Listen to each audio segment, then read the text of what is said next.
Dia, pronto. Tem que estar, né? Lógico, eu tô firme, minha filha. Eu já comecei cedo, já deixo a minha casa arrumada. Depois, né, dá aquela confusão, você fica atrapalhada. E agora eu vou trabalhar. Até bem tarde hoje, né? Um monte de coisa para fazer. Então, vamos começar a nossa aula aí. Ô, Lili, você tem alguma dúvida sobre o trabalho? É semana que vem, né?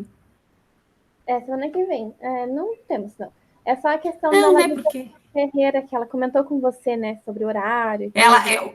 eu pedi para ela passar um e-mail para mim lá no edi.uniandrade.com.br. Eu acho que eu não sei se ela passou, porque eu não abri e-mail essa semana, esse final de semana, porque eu tinha muita aula para preparar. Daí eu fiquei mais fazendo slide, dando umas arrumadinhas, né, nos slides. Tá bom? Mas Tranquilo. aí essa semana. É. Não, mas o problema dela eu resolvo, sim, pode deixar. Beleza. Então vamos começar a aula. Uni Andrade, pedagogia. Vamos ver lá o que eu postei. Então, eu postei vários anexos lá, eu postei o modelo de anamnese, tá? E eu postei vários roteiros, tá? São roteiros que vocês podem adaptar para fazer investigação, tá? Eu tenho todo um roteiro quando eu vou fazer investigação, porque existem duas questões aqui. Na escola, nós, pedagogos, no caso eu, às vezes eu exerço a minha função de psicóloga, mas tanto faz, ou pedagogo ou psicólogo, você pode fazer uma investigação antes de você encaminhar. Porque às vezes o pedagogo já quer encaminhar, tá?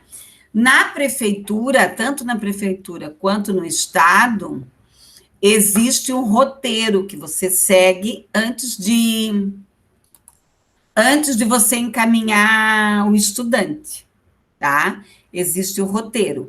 Às vezes você vai trabalhar numa escola particular e não tem roteiro. Daí você tem que montar o roteiro. Inclusive eu dou um curso. Esse ano eu acabei me perdendo e acabei não montando, não ministrando o curso, porque acabei me envolvendo com um monte de outras coisas aí sobre a questão da inclusão, né, e dessa problemática aí, né, dos pais em casa, né, me envolvi mais com isso. Mas, tá, tem todo um roteiro. Então, eu passei alguns modelos para vocês. Então, se vocês forem, né, trabalhar numa escola particular, independente do tamanho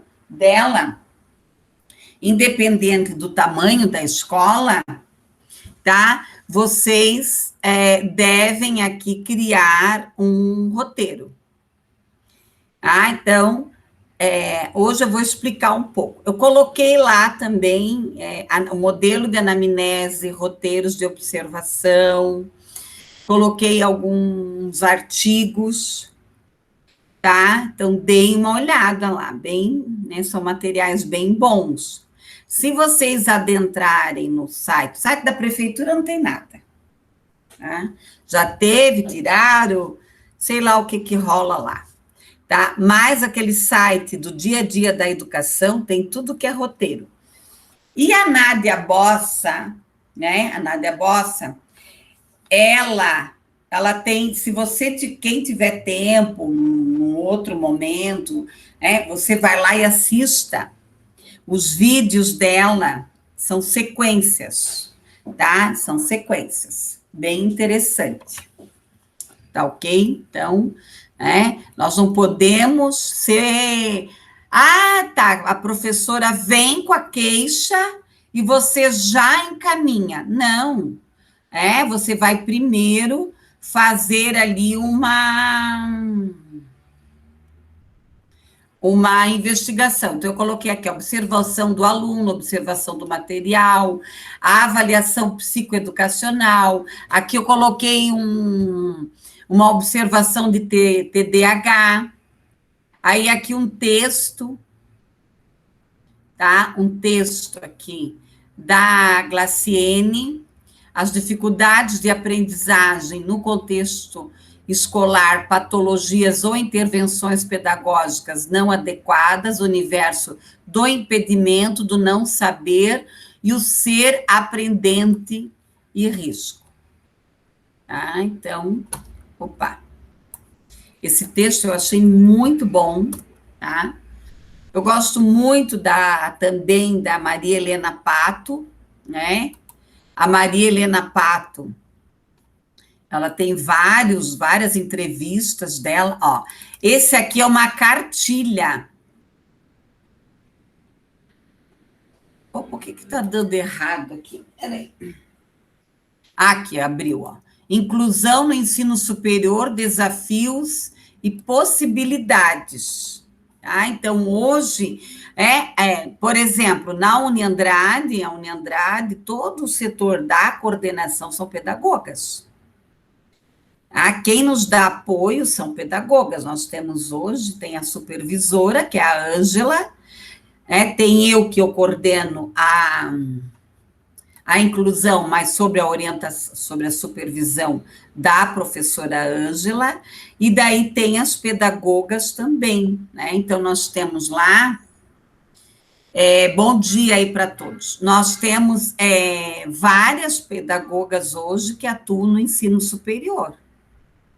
Então, né, eu deixei essa cartilha ali para vocês, porque, de repente, vocês podem atuar no ensino superior, por que não? E as meninas lá, elas são ótimas, tá? Olha, eu não vivo sem aquelas pedagogas lá, né? Elas dão bastante suporte, elas olham as nossas aulas, elas conversam, né? A questão da inclusão, né, que eu não posso também tomar nenhuma atitude sozinha, tá? Outra coisa que eu havia prometido para vocês, que eu coloquei lá no AVA, é o teste para você verificar qual é o teu estilo de aprendizagem. Você pode, sim, como professora, tá? Como professora, você pode, juntamente com a pedagoga, criar um passo a passo para você verificar o estilo de aprendizagem dos teus alunos. Claro, não uma coisa assim, você vai afirmar, porque daí teria que ter aqui uma investigação psicológica, do psicólogo aqui. Mas você pode ter mais ou menos assim um caminho, né, para você trabalhar, para ver se você vai trabalhar com questões mais auditivas, mais visuais. Tá? Então, ok? Então, acho que era isso. Estilos de aprendizagem, daí os anexos, o modelo de anamnese, que eu fiquei de passar para vocês. Veja bem uma coisa, pessoal, a anamnese, você não precisa fazê-la na íntegra. Essa anamnese, eu tenho ela já há muito tempo, quando eu fiz formação em ludoterapia, na fundamentação teórica de Melanie Klein, tá? De Melanie Klein. Então, nem sempre eu uso ela na totalidade, tem perguntas ali que eu não vou fazer na primeira investigação, tá? Eu vou deixar para depois. Eu tive um caso que eu atendi há muito tempo atrás, eu nunca esqueço desse menino. Olha, hoje eu acho que daria se eu não daria, mas talvez se a mãe, isso já faz o quê? Quando é que eu me formei, já faz mais de 25, 20 e poucos anos. Hoje eu acho que se essa mãe procurasse um neurologista, o neurologista ia dizer que essa criança, ela era autista, mas ela não era. Tá? E a mãe levou 1 ano para dizer para mim que ela tentou aborto várias vezes, com agulha de crochê, de tricô, né? Vocês sabiam, né? Muita gente faz aborto com agulha de tricô, coloca a agulha lá dentro, tá? Então, vai até perfurar, né? É matar mesmo. Então, ela fez várias tentativas, só que eu acho que ela tentou, né? Porque se ela tivesse feito mesmo, né? Então, ela levou 1 ano para me falar. 1 ano. E era um menino que ele tinha atraso de fala, ele melhorou, um monte de atraso. Ele melhorou significativamente. Eu atendia lá em Itajaí, né? Uma época, eu atendi um tempo em Itajaí. Então, muito assim, um caso bem que mexeu bastante comigo, sabe?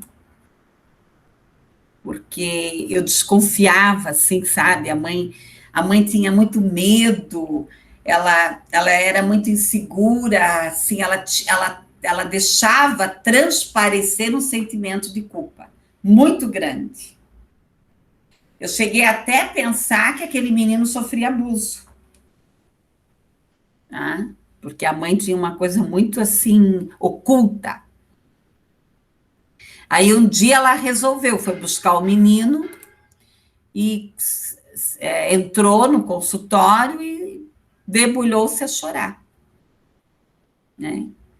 Então, né, são questões que as pessoas têm que resolver no seu, né, muitas vezes é no seu tempo, tá? Bom, pessoal, vamos lá, que nós temos bastante coisa para tratar. É um assunto que, principalmente, quem tiver realmente a função de pedagoga dentro de um contexto escolar tem que se apropriar disso, tá? Tem que se apropriar disso, porque é muita coisa aqui. Então, do normal ao patológico, a diferença entre problemas e transtornos de aprendizagem. Primeiro, o que é aprendizagem? Né? Vocês já viram aí em várias disciplinas. É armazenar, é processar, é estruturar, tá? É a melhoria da compreensão, tá? E é claro, se eu vou lá para Vygotsky, como que Vygotsky define aprendizagem? Eu vou para Piaget, eu vou para Vallon, eu vou para Emília Ferreiro, né? Eu vou lá para Maria Montessori, Frenet, Rubem Alves, Paulo Freire, tá? Claro que vai ter aí as suas diferenças teóricas, tá? Mas a base é isso, você vai se apropriar, né? Você vai se apropriar daquele processo. Bom, a aprendizagem, ela vai trabalhar o que? Os processos sensoriais. Por onde que ela perpassa? Pelo sistema nervoso periférico, pelos 5 sentidos. Aí nós temos aqui as questões neurológicas, psicomotoras, psicológicas. Por isso que antes de eu encaminhar, tem que ser feita uma investigação. Aqui nós temos os processos cerebrais, né, o lóbulo frontal, o lóbulo temporal, isso tudo eu já expliquei para vocês numa aula anterior aí. Prontidão é o grau de desenvolvimento mental. Então, veja bem uma coisa, às vezes aquele estudante, ele não está aberto para aprender. Até dentro da universidade, né? Nós estamos pensando seriamente para o próximo ano, né? Eu da SINAC e outros profissionais dentro da Uniandrade, criar realmente, né, um setor psicopedagógico, que dá apoio para os estudantes.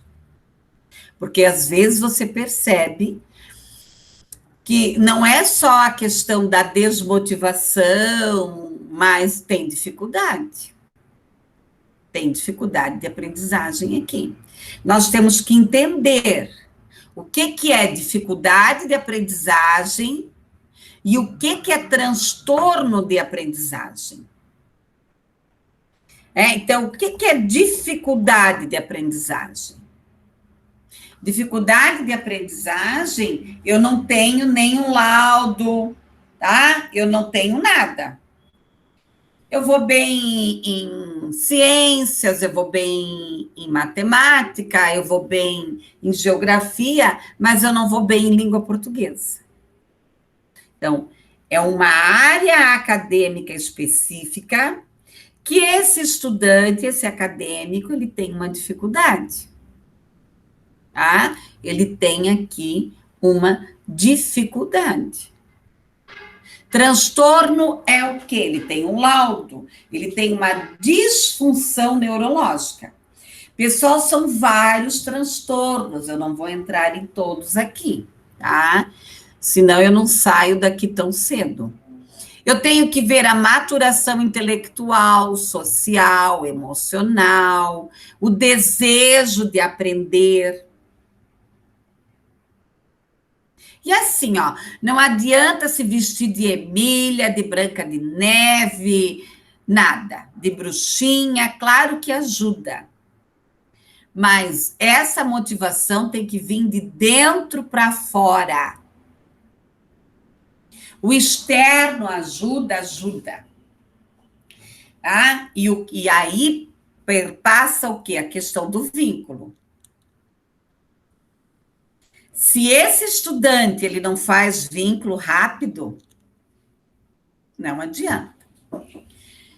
Bom, a necessidade aqui de aprendizagem, então o armazenamento, a integração, o sistema nervoso periférico, como eu já falei, aqui novamente eu vou trazer, tá? O que pertence ao hemisfério esquerdo e ao hemisfério direito? Colegas, lembrando sempre que o cérebro, ele é considerado, né, que uma área pode assumir a outra. Então, lá no hemisfério esquerdo, eu tenho a escrita, a leitura, a linguagem, a escuta, a associação auditiva, o direito às relações espaciais, figura criativa, sentimentos, emoções, visualização. A dificuldade de aprendizagem, como eu já coloquei, é uma coisa muito genérica. Mas ela não tem laudo. Por exemplo, eu já fiz vários cursos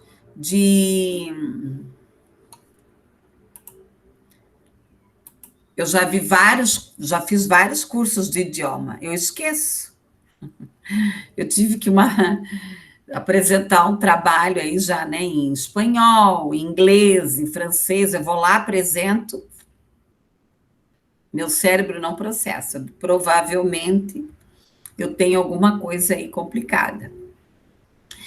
Aqui a dificuldade momentânea, então pode ser que eu estou com uma dificuldade momentânea, aquele estudante, ele era bom, mas ele perdeu o emprego, ele está desmotivado, perdeu alguém da família, enfim, tá? Então, uma doença momentânea, uma mudança de escola, de cidade, de professor. Tem criança que regride, né, pessoal? Quando muda de professor. O transtorno de aprendizagem, que é nisso que nós vamos focar hoje. Então, ele não acompanha a idade cronológica. Ele não consegue um rendimento aqui dentro da escola. O que a escola mede, basicamente? A leitura, a escrita e a matemática. Aqui eu coloquei, né, a descalculia, a dificuldade dos números, disprasia, coordenação motora, dislexia, dificuldade na linguagem e na escrita, disfasia, dificuldade em encontrar palavras. Ele, inclusive, ele vai ler o texto, dependendo do nível de disfasia, ele pula aquela palavra. Como diz as crianças, professora, o coleguinha lá comeu uma palavra, comeu uma letra, né? Ocultou, né? Não é comeu. Desortografia, dificuldade ortográfica, disgrafia, dificuldade na escrita. Vamos lá. Dislexia, gente. Nós temos na Uniandrade, né, vários estudantes com dislexia, tá? Tá?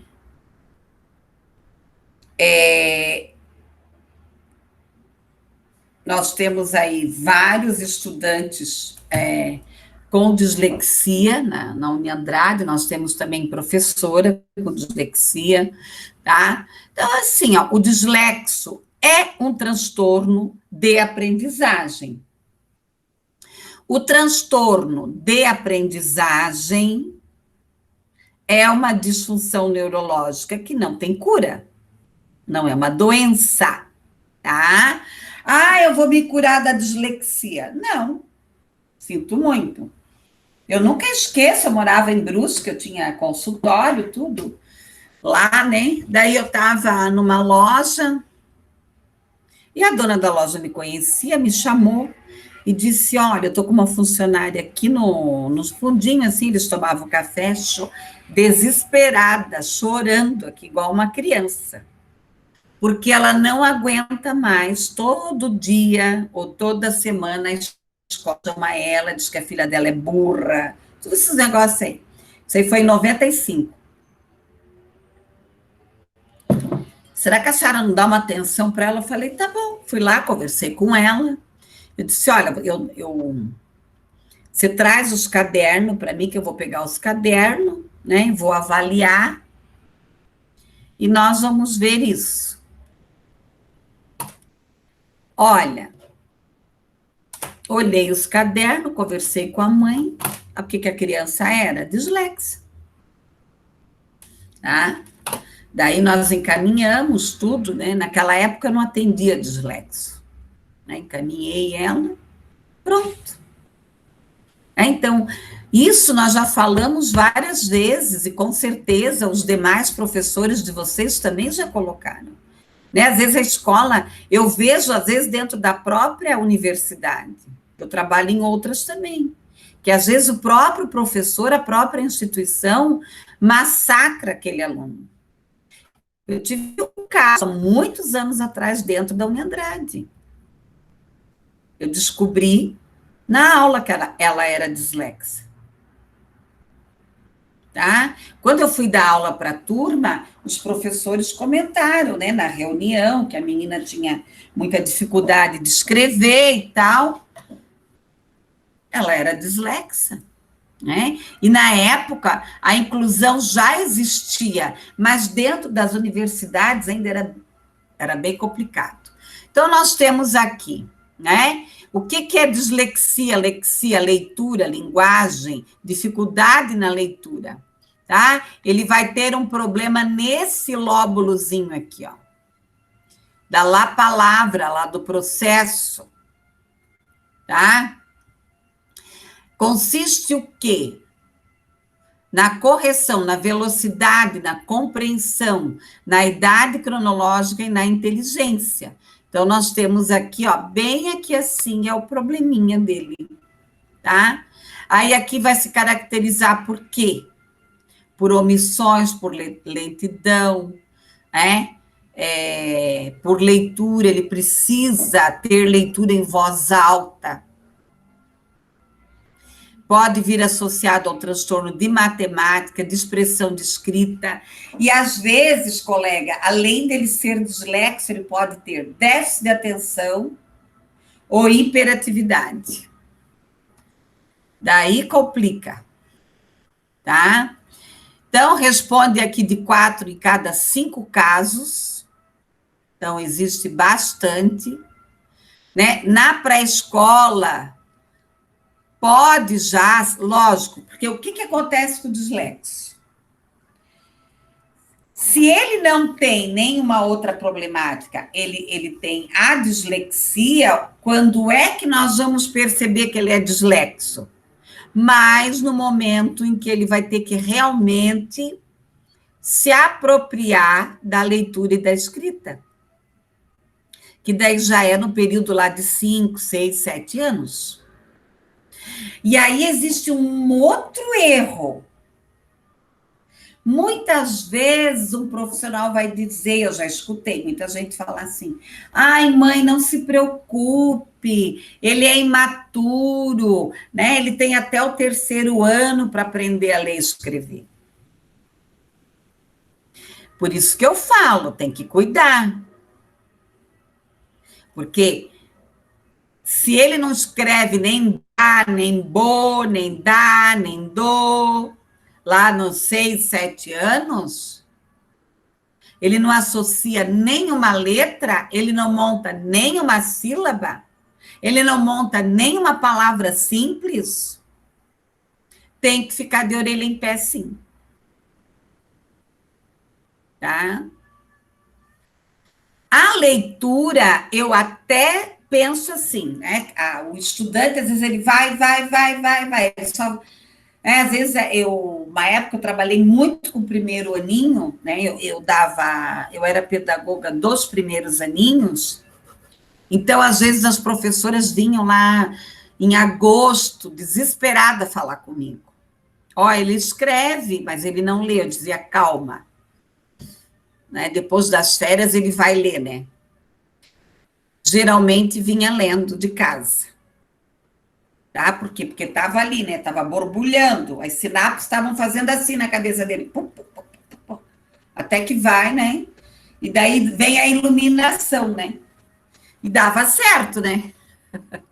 Só pensou se ele não vinha lendo, as professoras me matavam. Tá? Então, quanto mais eu tenho um diagnóstico precoce, tá, pessoal? Quanto mais eu tenho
voltei. Vocês estão aí, meninas? Sim. Deu uma. Caiu aqui alguma coisa. Mas a minha internet tá. Deixa eu só dar uma olhada na minha internet.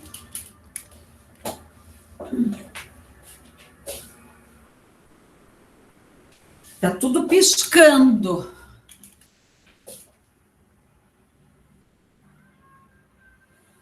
Tá certo. Tá meio piscandinho mesmo.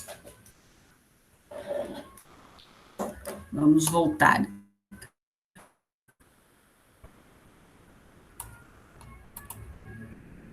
Bom, aqui nós vamos ter, né? Então, as letrinhas dançam. Aqui nós temos alguns dislexos famosos aí, ó. Tem vários aí. Então, né, não é porque a pessoa é dislexa que ela não vai ter sucesso, ou ela não vai se garantir, tá? Bom, pessoal, transtorno da matemática. São operações o quê? Aritméticas, tá? Cronológica também, confusão de conceitos numéricos, incapacidade, tá? Ele vai ter aqui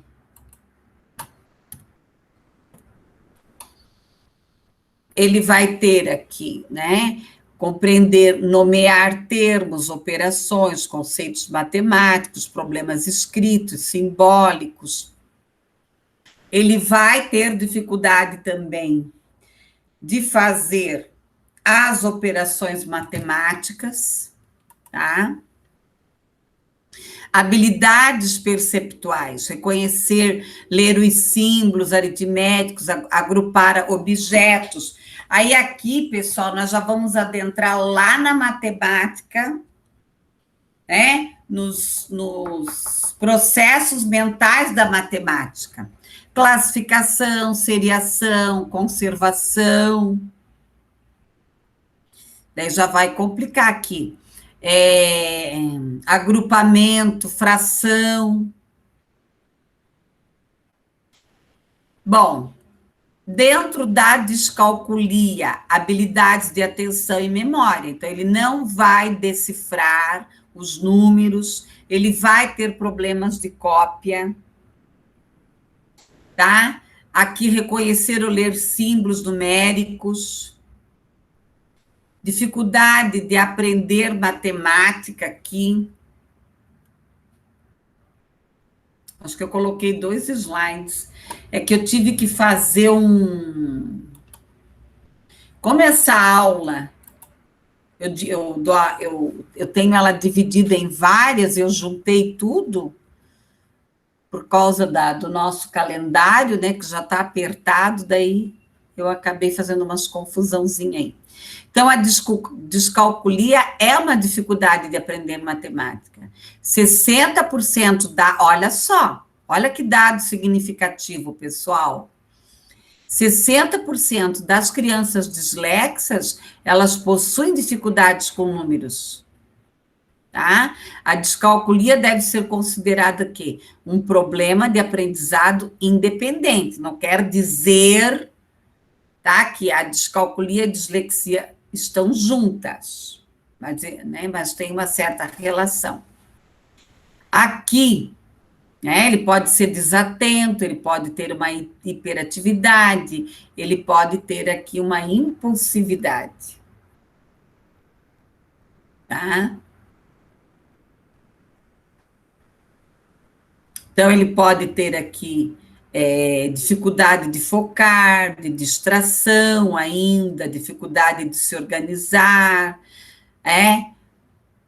perde dinheiro, perde chave, carteira. Ele pode, né, além dele ter essa questão da descalculia, ele ter essas características de déficit de atenção. Bom, pessoal, o TDAH, né? Ele tem aqui um baixo rendimento escolar, não consegue acompanhar a turma, tem algumas coisas ali ligadas ao déficit de atenção, que também bate com a hiperatividade.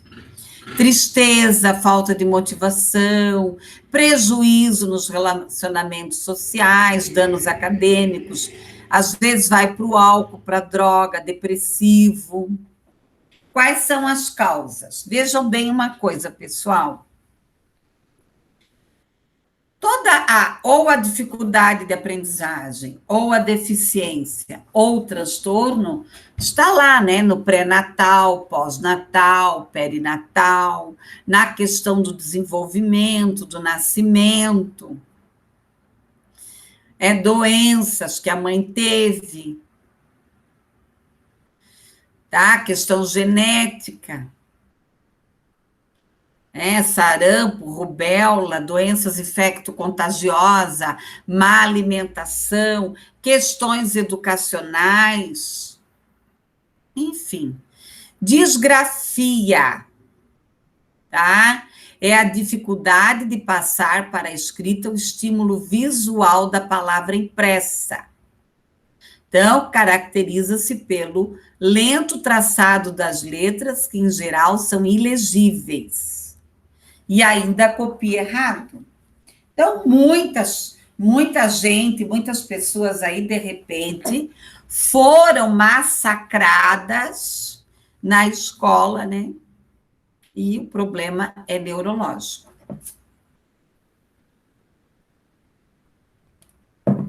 Dentro da disgrafia, ela não veja bem, a criança não é portadora de um defeito visual, nem motor, tá?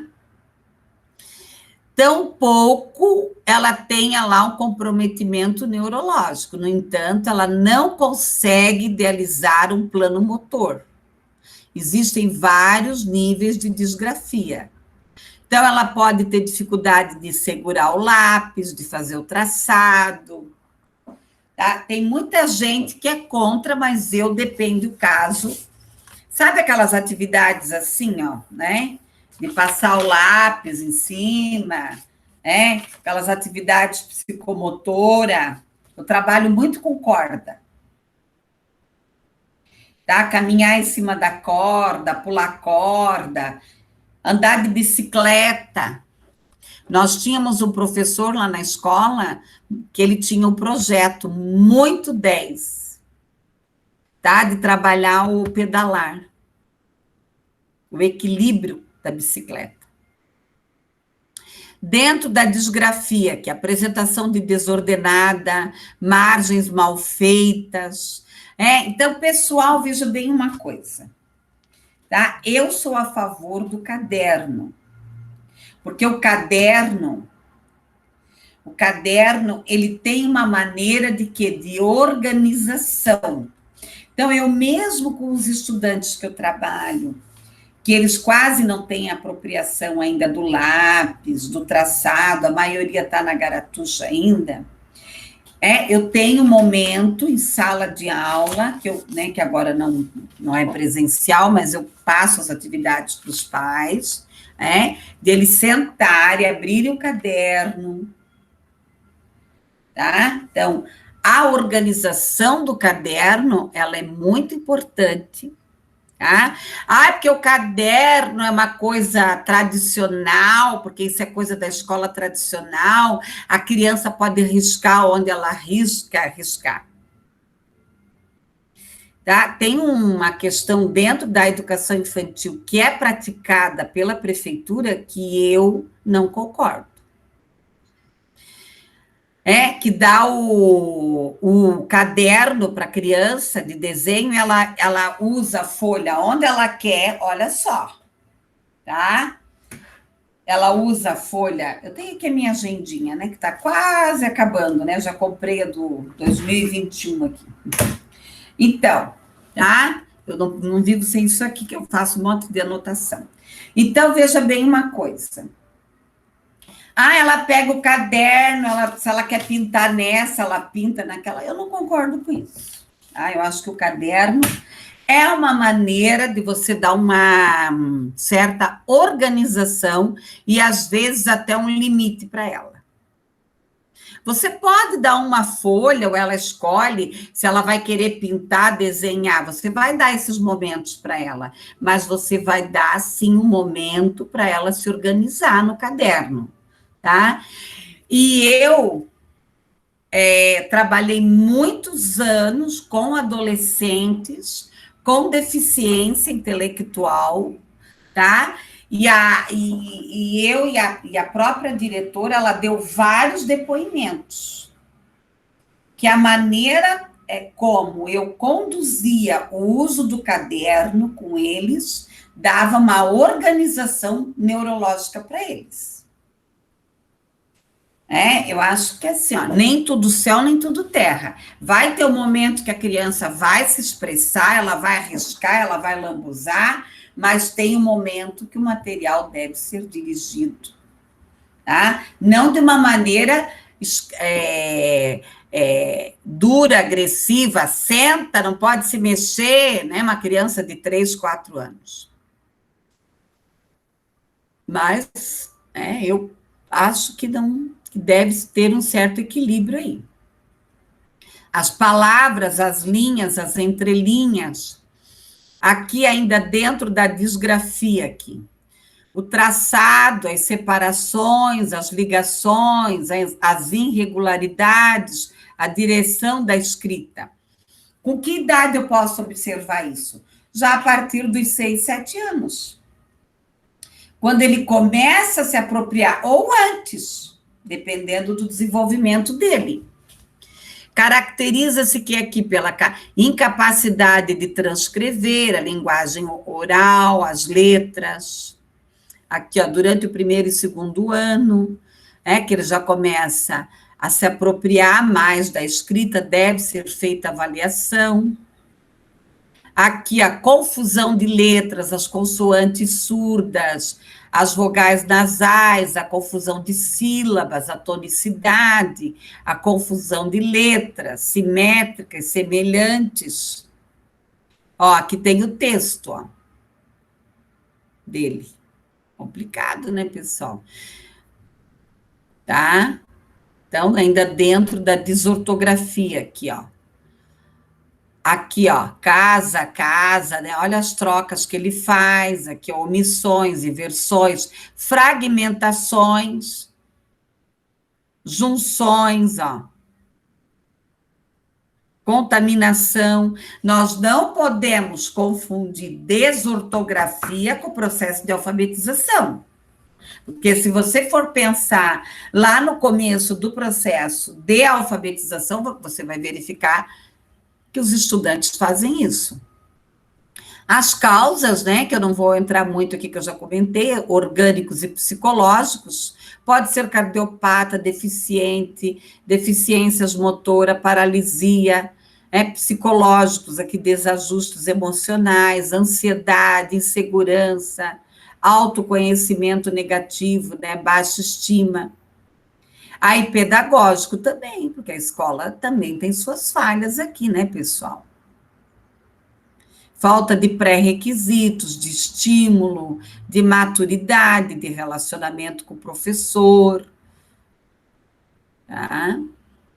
Aqui, socioculturais, falta de estímulo, não tem em casa. Dislexia, que pode estar associado. Puxa, que tem um slide em branco.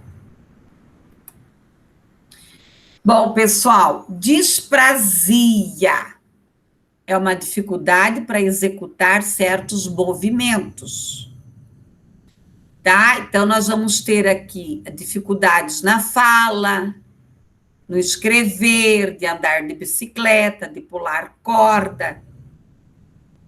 Eu já ouvi vários adultos, depoimentos de adultos que nunca conseguiram aprender a andar de bicicleta, a pular corda. Então, sei lá, né? Disprasias aqui. Ocorre alteração no desenvolvimento do gesto, da relação do próprio corpo, de dificuldades motoras, impossibilidades de fazê-la. A disfasia, alteração aqui na coordenação da fala, distúrbio da fala, da incapacidade. Tá?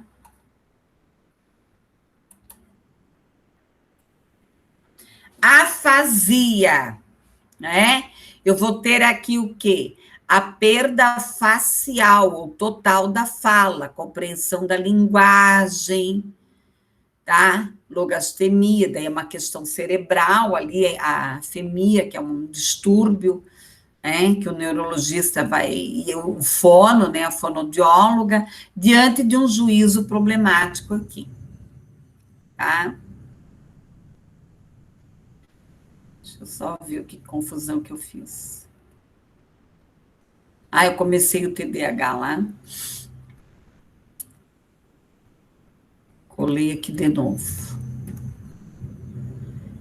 E tudo isso, né, todas essas dificuldades aí podem estar relacionadas aqui ao déficit de atenção e hiperatividade e impulsividade, tá?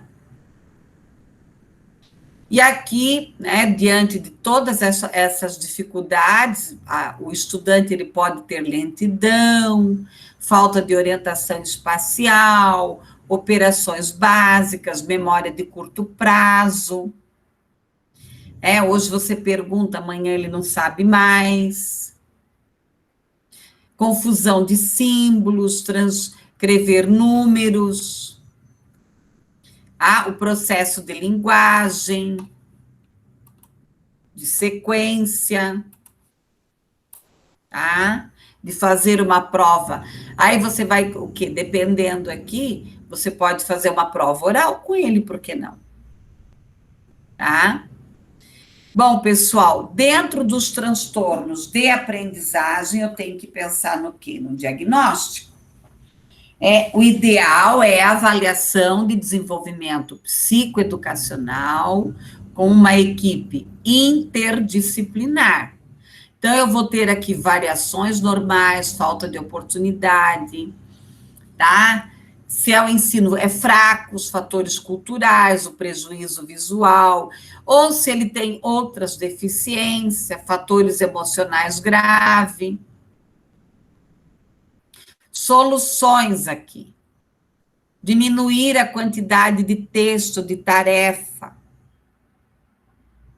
Né? Textos aqui, para todos esses casos aqui, dislexia, dislalia, descalculia, déficit de atenção, hiperatividade, pessoal, tem que ser textos curtos.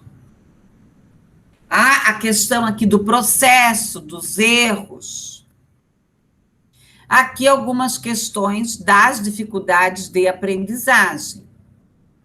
Os obstáculos, né? O que impede esse estudante? Colegas, eu já tive muitos casos que era falta de estímulo e de autoimagem, de autoimagem, autoestima. Você recuperar, vai lá, tenta, consegue. Tá? Aqui, ó, tem, né? Então, trabalhar aqui. Toda dificuldade para aprender configura um transtorno de aprendizagem? Não, como eu já coloquei anteriormente. Aqui é uma do Ziraldo, né? O menino não tem que passar de ano.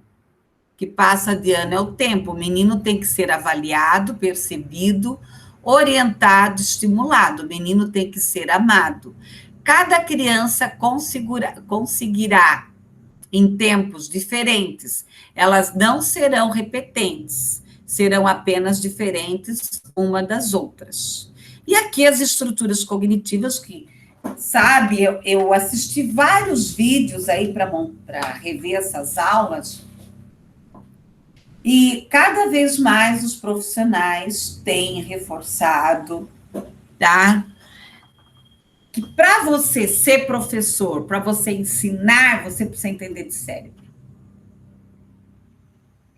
E as estruturas cognitivas, a própria Nádia Bossa confirma isso, né? Que a aprendizagem, ela vai realmente se fechar, se apropriar, no cérebro, tá? Todos nós somos capazes de aprender. Pessoal, é o que eu mais percebo. Eu já tive casos na universidade, eu já tive casos em pós-graduação, eu trabalho com estudantes que têm deficiência. Tá? Recuperação paralela é direito, não é castigo.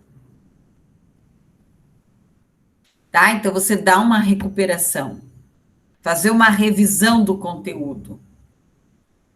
O ensino-aprendizagem, né, ele tem um desenvolvimento cognitivo, considerando aqui que, às vezes, esse estudante ele tem problema de associações. A escola ela tem um compromisso de ensinar. Segundo Piaget, aqui eu não vou me aprofundar muito nisso, que vocês já estudaram, né? Se desenvolve no tempo, na questão aqui de aprender, de regulação, de características de professor. Então, nós temos que diferenciar aqui, ó, transtornos, distúrbios, dificuldades, dislexia. A dislexia é um transtorno também, tá? Bom, pessoal, os transtornos globais, que aqui já é uma outra questão, né? Nós temos os transtornos de aprendizagem e os transtornos globais aqui, que é o autismo, as síndromes, Aqui é intelectual, né? Está errado, não se usa mais isso. Eu que fiz errado aqui. Oh, meu Deus. Intelectual, não é o doente mental. Aqui o TEA, né? Então nós vamos ter aqui capacidade intelectual associada à comunicação, a dificuldade de manifestar, né? Daí nós temos as síndromes, síndrome de Rett, síndrome de Down, a deficiência intelectual, o autismo, distúrbios de aprendizagem aqui, as falhas de disfunções aqui, a oralidade, a escrita, a leitura. E, às vezes, pessoal, é só uma questão de insistir. Sabe? É dar estímulo, dar estímulo, dar estímulo. Uma hora o cérebro vai responder. Tá? Perguntas importantes aqui que eu tenho que fazer. Quem não aprende tem problema? Aonde está a causa? O que fazer? O que cabe à escola realizar? Promover o saber e não eliminar dificuldades.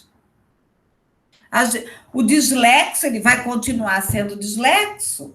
Quem tem uma deficiência intelectual leve, geralmente moderada, fica no ensino comum. Tá? Eu achei bem importante essa ponderação do governo atual, tá? No intuito de que os pais podem escolher se eles vão... a inclusão, tem muita gente que força a inclusão. Às vezes a família quer colocar numa escola especializada. Como o único estado que manteve as escolas especializadas foi o Paraná, os pais se obrigam a colocar no ensino comum.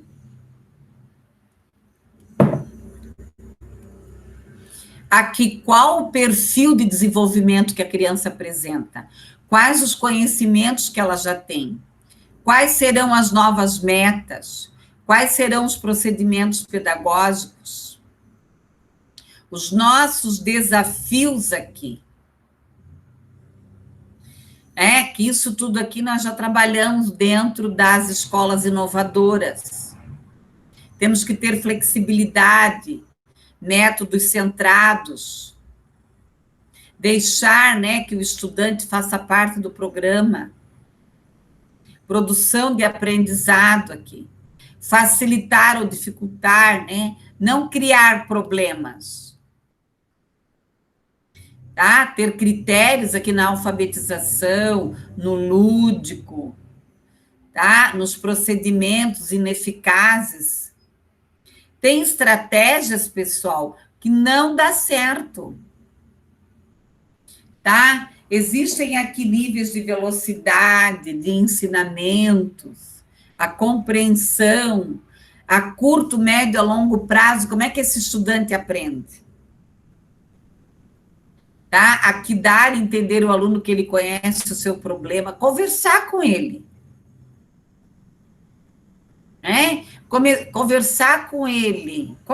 Por que você não consegue? Vamos ver, vamos conversar. Sentar mais próximo de você, ser mais acolhedora.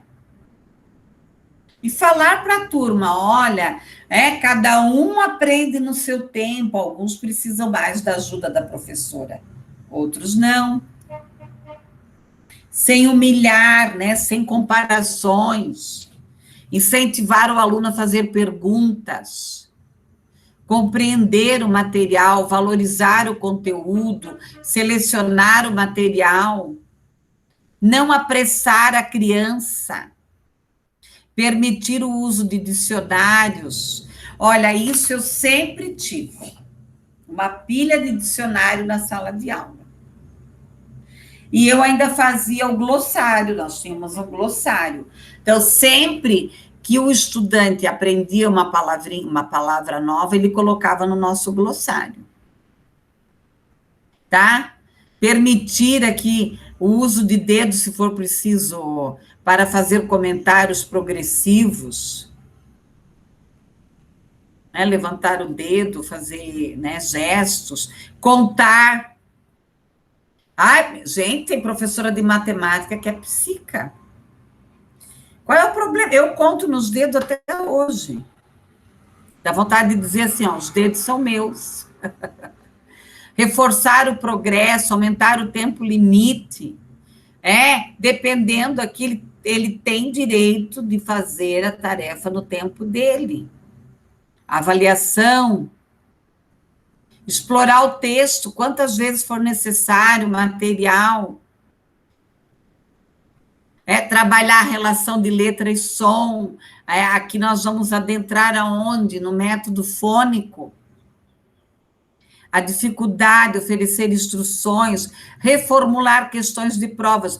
Eu faço questão de ler a prova para os estudantes. Porque se tiver algum problema, eu posso errar? Como que não? Não é devolver a prova, não é a nota. É a própria prova, o próprio processo de avaliação. O estudante tem que receber feedback. Eu nunca esqueço, eu fui dar aula há muito tempo atrás, não na Uniandrade, num outro local, para uma turma de pedagogia que estava terminando a faculdade, elas foram apresentar um trabalho para mim, eu quase caí. Eu tive que... Eu ficava branca, vermelha, do jeito que elas estavam apresentando o trabalho, gente. Daí, no outro dia, eu sentei com elas, fiz uma roda de conversa e dei feedback. O que elas falaram para mim, professora? Nunca ninguém nos corrigiu. Lógico que tiveram alunas que viraram a cara para mim. Eu falei, bom, se vocês querem ser professora ou participar de uma banca para dar aula, vai ser difícil. Teve uma que pegou uma folhinha e começou a... Gente, no último ano de pedagogia, o que é isso? Onde é que está o papel do professor? Dá 10 para todo mundo. Todo mundo tira 10. Outro dia eu ouvi aí de uma aluna aí, a professora dá 10 para todo mundo. Que critério é esse?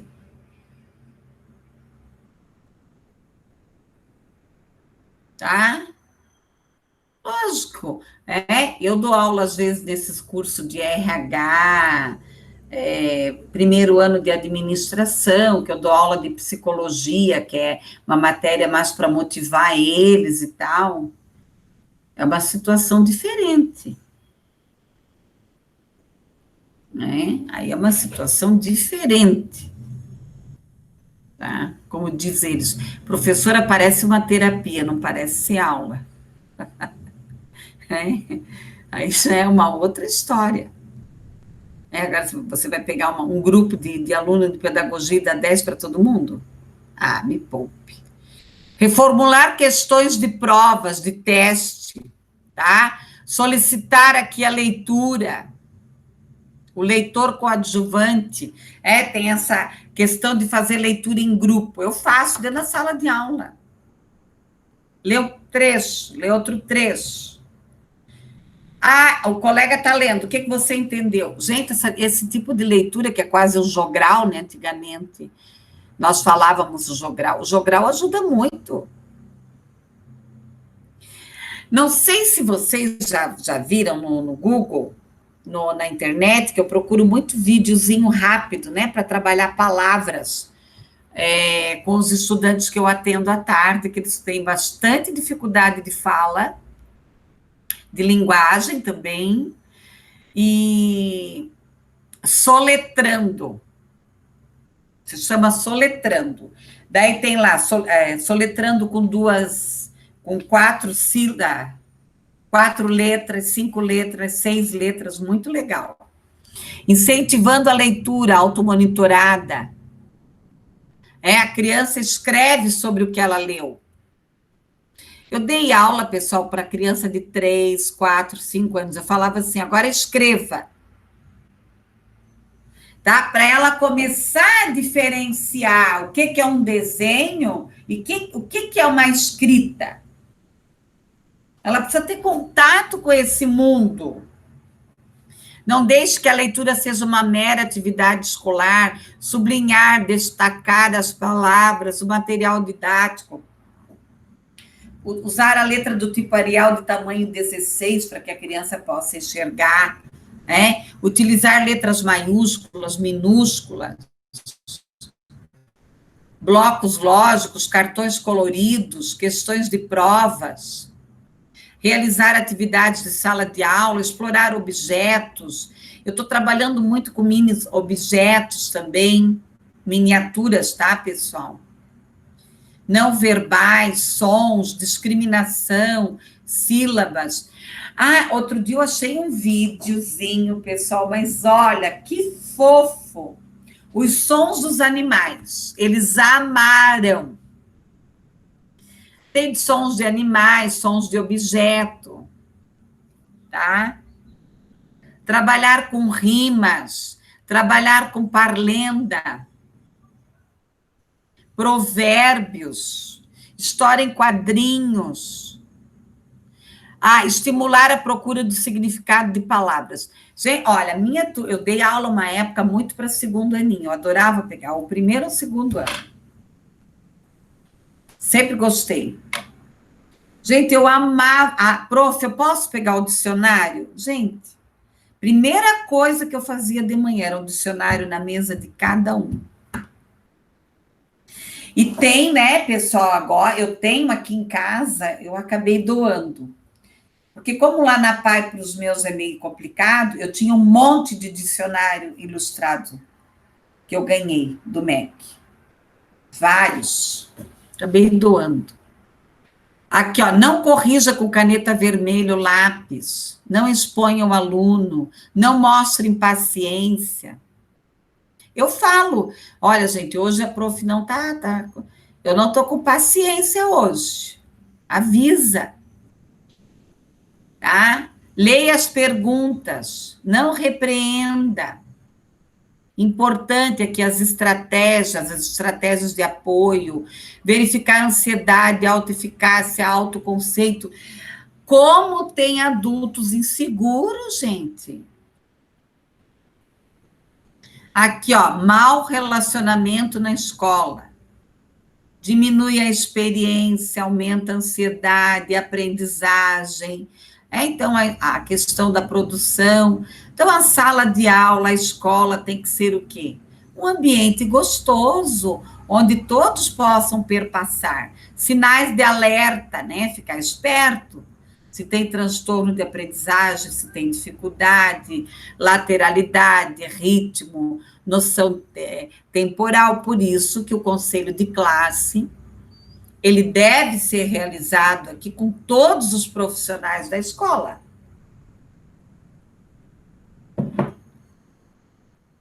Às vezes, pessoal, a pessoa que fica no recreio observa coisas. A atendente, a secretária. Existe um limite. Não significa que não tem uma possibilidade. Nós temos que ter aqui agilidade, flexibilização, agilidade nas decisões. Não patologizar as dificuldades.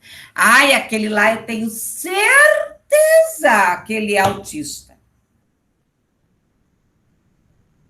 É a forma inovadora, como, né, vocês já trabalharam comigo, com outros demais professores aqui. Ele tem algum impedimento orgânico? Tá? Qual o nível de exigência da escola? Como ele está a sua vinculação com as atividades escolares? Olha, eu cansei de encaminhar estudante para a sala de recursos de aprendizagem. Ficava lá 1 ou 2 meses, pronto. Era uma questão de vínculo com a atividade. O que a escola representa para ele, o professor? Tá? Relaciona aqui os colegas, a turma. Às vezes, pessoal, trocar de professor é importante.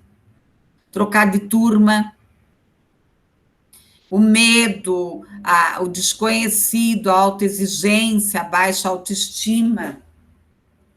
E aqui eu não entrei, né, pessoal, na questão da depressão, da ansiedade, da automutilação. Baixem os vídeos, pessoal, no YouTube e vejam a automutilação. Bem complicado aqui. Eu assisti um tempo atrás depoimento, eu não vou lembrar o videozinho, de uma adolescente. Cada vez que ela ia mal nas provas, ela se automutilava. Olhar mais, ouvir mais, buscar mais, apoiar mais, discriminar menos. Tanto o aluno, a família e seus professores. Esse é o nosso papel enquanto pedagogo. Meu Deus, tem gente que adora culpar a família. Olha, eu vou falar uma coisa bem séria para vocês. Eu tiro o chapéu para as famílias que eu atendo. Sexta-feira agora eu estou fazendo alguns horários presenciais. Daqui um pouco eu tenho que ir lá para a escola, né? Às 11 horas eu estou indo para a escola. 11h30, por aí. Então, sabe, eu fico emocionada. Eu tenho uma família, gente, veio a mãe atravessou a cidade com pouco recurso, que acho que quase nada ela tem, né? Para ir levar as atividades do menino, que eu não tive tempo de olhar, que eu vou fazer isso hoje à tarde, de buscar. Ela não tinha celular, ela deu um jeito. Como que eu vou criticar essas mães, gente? A outra doente, a outra internada, me ligou, a menina está internada, minha estudante, acho que vai ter que fazer outra cirurgia, ela tem uma síndrome bem complicada, me ligou para me dar satisfação, a outra tirou foto para me dizer que estava trabalhando, professor, eu estou aqui no restaurante, a outra chegou 1 minuto para fechar a escola, veio voando do hospital. Como que eu vou criticar essas mães, gente? Então, uma coisa eu vou falar para vocês, que essa pandemia, ela aproximou muito mais as famílias da escola do que afastou. Vocês podem ter certeza disso. Aqui, ó, como ajudar, né? Compreender o aluno, a linguagem, o afetivo, o cognitivo, as regras, o aluno, os professores, os terapeutas, fazer um trabalho interdisciplinar, um trabalho de parceria, de grupo, aliás, de grupo não, né? De equipe. Eu tenho uma mãe, ela me manda mensagem domingo, eu respondo no particular, né? Para a diretora não brigar comigo depois. E aqui, pessoal, então, tem várias leituras aqui recomendadas, tá? A Sara Paim, leiam Sara Paim, tá? Estudem Sara Paim. O Vitor da Fonseca, tá? Sara Paim, aqui que eu gosto muito. A Tereza Coelho. Aqui tem alguns guias práticos.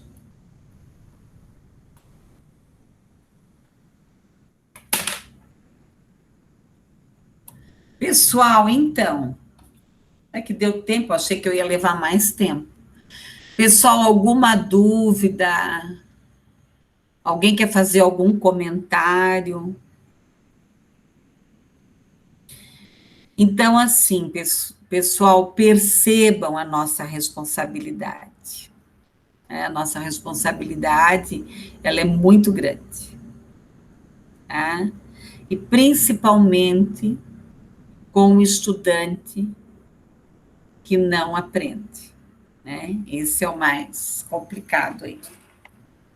Pessoal, então, tá? Eu sei que eu tenho alguns retornos aí para dar, mas hoje eu vou responder aí, vou atender todo mundo. Até meia-noite eu termino. E eu tenho que ir para a escola às 11h30 aí. Tá bom? Tá tudo certo? Eu vou. Certo. Tá? Tudo certo? Então, quem puder, né, pessoal, se aprofunde nesses assuntos. Tá? Eu sei que agora vocês estão em reta final, mas cada um de vocês vai perceber, na sua prática, aonde você vai ter que se aprofundar mais. Agora, cuidado, né, com a questão, né, de dar diagnóstico aí sem uma leitura mais profunda. E às vezes nós recebemos diagnósticos distorcidos. Nós estamos com um caso aí que um menino foi para uma escola especializada e nós temos quase certeza que ele tem altas habilidades. Então, porque o fato do estudante não aprender a ler e escrever não quer dizer que ele tenha algum transtorno ou deficiência. Às vezes ele tem uma outra habilidade, né? Pessoal, vamos lá então. Até a próxima semana é a apresentação dos trabalhos. Depois eu vou passar certinho para vocês. Se alguém tiver alguma dúvida, pode me mandar e-mail, tá? Fiquem à vontade. Semana passada eu tive muitos problemas com o meu computador, mas daí eu tô com muita coisa atrasada aí, mas eu vou dar um jeito. Tá ok? Um abraço para vocês. Boa semana. Boa semana, Tchau, prof. Tchau.